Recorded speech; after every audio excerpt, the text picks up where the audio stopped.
ইসলামের পক্ষের শক্তির কোনো সম্পর্ক নাই। চিল্লায় বলেন ঠিক কিনা?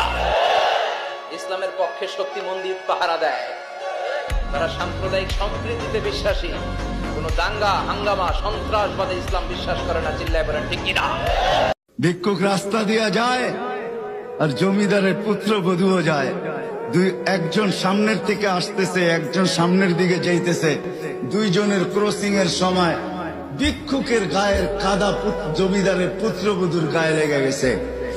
সে দুনিয়া আন্ধার করে ফেলছে, স্বামীকে ডাইকা নিয়ে আসছে, বলছে ভিক্ষুক আমার কাপড় নষ্ট করে দিছে। সে শুধু ভিক্ষুক ছিল না, বৃদ্ধ ছিল। বৃদ্ধ ছিল না শুধু, জীর্ণ ছিল, শীর্ণ ছিল, শরীরে কাপড় ছিল না, ফাটা চিরা কাপড় ছিল, পায়ে জুতা ছিল না, পেটে ভাত ছিল না। জমিদারের পুত্র সইতে পারে নাই, যৌবনী শক্তি সয় কি কইরা তার স্ত্রীর গায়ে ভিক্ষুকের কাদা, বস সমগ্র শক্তিকে হাতে একত্র করে বৃদ্ধের কালে বসায়। বৃদ্ধ কিচ্ছু বলে নাই, শুধু উপরের দিকে তাকায় দুই তিনটা শব্দ উচ্চারণ করছেন। শব্দগুলা হলো ইয়া মাল্লা তারা হলো ওয়ুন, ও আল্লাহ চোখে দেখা যায় না, ও তারা কুল্লা শাই, তুই সব দেখিস, ফারা তারা মা বি, তুই কি দেখিস না আমার সাথে কি ঘটতেছে, এটা কি দেখিস না? বলতে দেরি যুবক, মরতে দেরি হয় নাই। জমিদার চলে আসছে, প্রতিশোধ নিবে।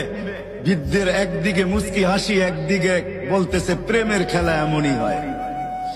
জিজ্ঞাসা করছে কিসের প্রেমের খেলা রে?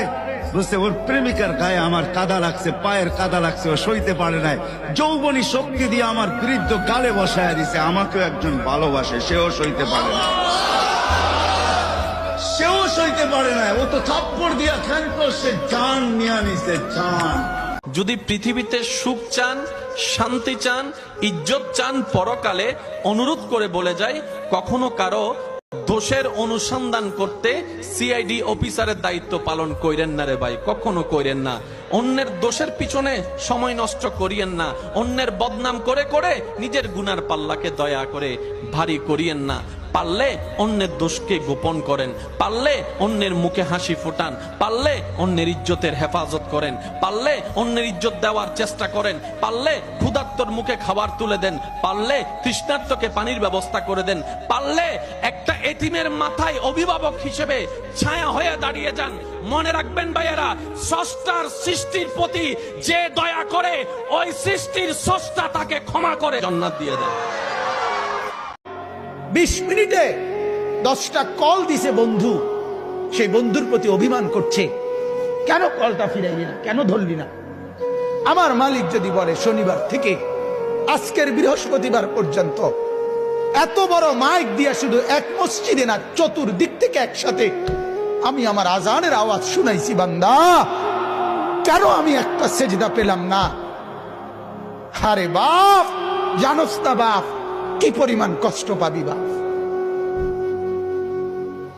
জানোস না? নওজোয়ান, সুখ জীবনে তেমন কিছু পাইলি না, কষ্ট কিন্তু পাবি অনেক। নারীর পিছনে পড়ে খুব বেশি কোনো সুখ কেউ পাও নাই, আমরা জানি, আমরা বুঝ আছি। মোবাইলে চাইয়া, নর্তকী চাইয়া খুব বেশি কোনো আনন্দের কিচ্ছু নাই, আমরা একটা বুঝ আছে, আমরা আইডিয়া আছে, আমরা একেবারে সিরিয়া খাই না। রং তামসায় খুব বেশি সুখ পাওয়া যায় না, বন্ধু বান্ধবের এই আড্ডায় খুব সুখ পাওয়া যায় না, সেজদার মধ্যে অনেক মজা আছে, রাত গভীরের সাহাজ্জুদে অনেক মজা আছে। এই পুরো দুনিয়াটাই অভিনয়ের মঞ্চ, আর আমরা সবাই নিজ নিজ জায়গায় অন্যের সাথে অভিনয় করছি, কোনো কোনো ক্ষেত্রে আমরা নিজেরা নিজেদের সাথে অভিনয় করছি। দুনিয়াতে সবচাইতে জঘন্য মানুষ হচ্ছে সেই মানুষ যে মানুষকে মিথ্যা আশ্বাস দেয়, যে মানুষকে মিথ্যা ভালোবাসা দেখায়, আর যখন মানুষটা ভালোবাসায় সত্যি চলে আসে তখন সে বেঈমানি করে হাতটা ছেড়ে দেয়। যে মানুষ মানুষের সঙ্গে ভালোবেসে বেঈমানি করে, সে মূলত বেঈমানি করে নাই,